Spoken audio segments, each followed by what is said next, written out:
Hello students, welcome in Shailendra academy. और आज हम एक इम्पॉर्टेंट टॉपिक की बात करेंगे जो है effect of temperature on the viscosity of fluid. Liquid और गैस दोनों ही फ्लूइड के अंदर आते हैं। मींस हम फ्लूइड की बात कर रहे हैं तो हमें लिक्विड और गैस दोनों की ही बात करनी पड़ेगी। हम दोनों का केस अलग अलग करके लेते हैं कि जब टेम्परेचर बढ़ेगा तो लिक्विड की विस्कोसिटी पर क्या प्रभाव पड़ेगा और फिर गैस की विस्कोसिटी पर क्या प्रभाव पड़ेगा। टेम्परेचर का बढ़ना मतलब कि हीट का देना। अब अगर हम लिक्विड की बात करते हैं तो जो लिक्विड के मॉलिक्यूल्स होते हैं वो बहुत ही क्लोज होते हैं इसके कंपैरिजन में गैस के। मींस उनके बीच का जो इंटरमॉलिक्यूलर फोर्स ऑफ अट्रैक्शन होता है वो स्ट्रांग होता है। लेकिन जब हम टेम्परेचर देते हैं तो टेम्परेचर यानी हीट देते हैं तो जो काइनेटिक एनर्जी मॉलिक्यूल्स की है वो बढ़ने लगती है। जब मॉलिक्यूल्स की काइनेटिक एनर्जी बढ़ेगी इसका मतलब उनका मोशन बढ़ने लगा। तो जो दो मॉलिक्यूल्स बहुत क्लोज हैं इन लिक्विड, उनको जब हमने हीट दिया तो उनकी काइनेटिक एनर्जी बढ़ेगी, तो मोशन बढ़ेगी, तो वो एक दूसरे से दूर जाने लगेंगे। और जब दूर जाने लगेंगे तो इसका मतलब इंटरमॉलिक्यूलर फोर्स ऑफ अट्रैक्शन जो था दोनों के बीच में वो कम होने लगेगा। और ये मॉलिक्यूल्स जब दूर जाएंगे तो इनके बीच का जो कोहेसिव फोर्स है वो कम होने लगेगा। और जब कोहेसिव फोर्स कम होने लगेगा तो जो फ्लो होगा लिक्विड का वो इजी हो जाएगा। लिक्विड के फ्लो का इजी होने का मतलब जो रेजिस्टेंस टू फ्लो था वो कम होने लगेगा और उसी को विस्कोसिटी कहते हैं। मींस जैसे टेम्परेचर बढ़ेगा रेजिस्टेंस ऑफ फ्लो यानी विस्कोसिटी कम होने लगेगी। तो अगर हम बात करते हैं इन केस ऑफ लिक्विड, यहां अगर हम विस्कोसिटी बनाएं और यहां पर टेम्परेचर, तो टेम्परेचर बढ़ रहा है तो जैसे जैसे टेम्परेचर बढ़ेगा विस्कोसिटी क्या हो जाएगी? कम, क्योंकि रेजिस्टेंस ऑफ फ्लो कम हो गया। रेजिस्टेंस ऑफ फ्लो मतलब फ्लो हो रहा था उसका जो रेजिस्टेंस जो उसको रोक रहा था वो कम हुआ, यानी फ्लो क्या हो जाएगा? वो इजी हो जाएगा। और जब फ्लो इजी हो गया मींस जो चीज आराम से बह रही होगी या फ्लो हो रही होगी उसकी विस्कोसिटी कम होगी टेम्परेचर बढ़ाने पे। अब हम सिमिलरली बात करते हैं गैस के केस की।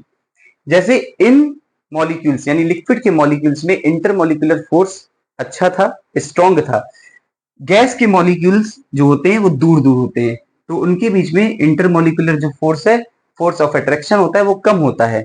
अब जब हमने गैस के मॉलिक्यूल्स यानी कि गैस पर हमने टेम्परेचर बढ़ाया यानी कि हीट दी तो उसके मॉलिक्यूल्स भी काइनेटिक एनर्जी गेन करेंगे। और जब उसके मॉलिक्यूल्स भी काइनेटिक एनर्जी गेन करेंगे तो उनके बीच में मोशन होना स्टार्ट हो जाएगा। और जब मोशन होना स्टार्ट होगा तो वो मोशन एक दूसरे मॉलिक्यूल्स को फ्लो होने से रोकेगा। अलग चीज है, थोड़ा सा समझिएगा। जब काइनेटिक एनर्जी बढ़ी इसके मॉलिक्यूल्स ऑलरेडी दूर हैं, जब हमने टेम्परेचर दिया तो इनके मॉलिक्यूल्स में काइनेटिक एनर्जी बढ़ी और जब काइनेटिक एनर्जी बढ़ी तो उनमें मोशन तेजी से होने लगी। और जब मोशन तेजी से होने लगी तो फ्लो जो होगा वो डिफिकल्ट हो जाएगा, फ्लो हो ही नहीं पाएगा क्योंकि वो एक दूसरे से टकराएंगे। तो जब फ्लो नहीं होगा यानी कि विस्कोसिटी बढ़ेगी, जो रेजिस्टेंस है फ्लो का वो बढ़ेगा। तो उस केस में जो ग्राफ रहेगा वो ऐसे रहेगा। मींस जैसे जैसे टेम्परेचर बढ़ रहा है विस्कोसिटी भी बढ़ेगी इन केस ऑफ गैस, और ये है केस लिक्विड का। ये क्वेश्चन जनरली थ्योरेटिकल क्वेश्चन के रूप में भी सेमेस्टर एग्जाम्स में आता है और कंपटीशन में भी पूछा जाता है कि अगर किसी भी लिक्विड की हम विस्कोसिटी को टेम्परेचर को बढ़ाते हैं तो विस्कोसिटी बढ़ेगी घटेगी, कुछ नहीं होगा चेंज। तो ये हम उसके लिए भी कर सकते हैं। तो ये इंपॉर्टेंट क्वेश्चन है। अगर इसकी थ्योरी अभी हम इसके बाद में आपको एक जोड़ देंगे कि अगर सेमेस्टर में लिखने के लिए आता है तो आप इसमें क्या लिखेंगे। सिंपली हमको ये बस समझना है कि इन केस ऑफ लिक्विड यदि हम टेम्परेचर बढ़ाते हैं तो विस्कोसिटी क्या होगी? घटेगी। और in case of the gas यदि हम टेम्परेचर बढ़ाते हैं तो विस्कोसिटी भी बढ़ेगी। तो अब हम इसका थ्योरी पोर्शन देखते हैं कि उसमें हमें क्या लिखना है। तो स्टूडेंट्स अभी हमने कॉन्सेप्ट समझा कि टेम्परेचर का विस्कोसिटी पर क्या इफेक्ट होगा, चाहे वो लिक्विड का केस हो या फिर गैस का केस हो। कभी कभी ये क्वेश्चन कंपटीशन के अलावा भी सेमेस्टर एग्जाम्स में पूछ लिया जाता है तो वहां आपको थ्योरी लिखनी होगी। तो यहाँ पर मैंने उसकी थ्योरी लिख दी है कि आपको उसमें क्या लिखना होगा। तो अभी आप उसका स्क्रीनशॉट ले लीजिएगा और आप उसको अपने नोट्स में नोट कर लीजिएगा।